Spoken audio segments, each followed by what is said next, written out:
Vježbe za donji dio leđa. Početni položaj je ležeći na leđima sa opruženim nogama i rukama niz tijelo.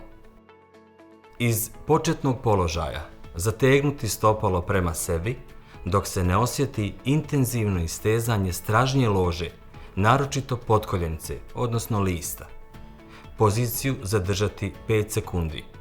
Ponoviti ovo isto sa drugom nogom, pa sa obje noge zajedno.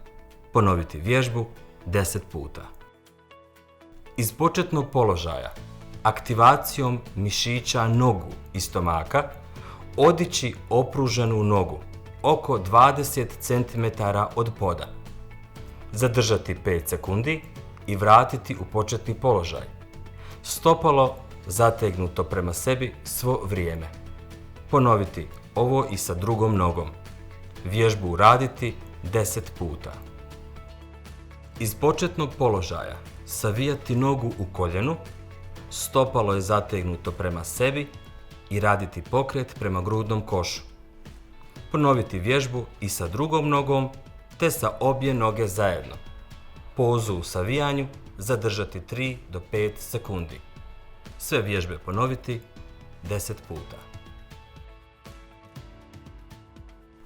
Tehnički izvesti sljedeću vježbu kao i prethodnu, s tim što se rukama intenzivira pokret oko koljena.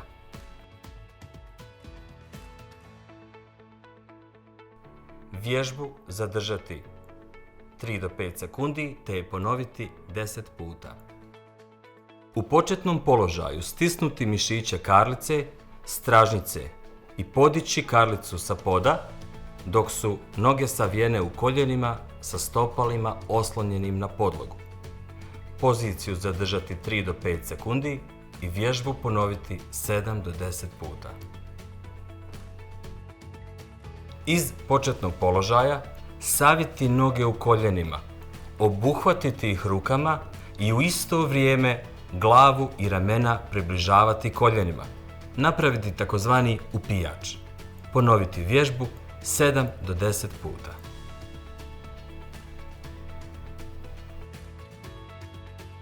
Ležati na leđima. Pokušati svjesno uvući stomak, to jest donjim dijelom leđa dotaknuti pod. Vježbu ponoviti 7 do 10 puta.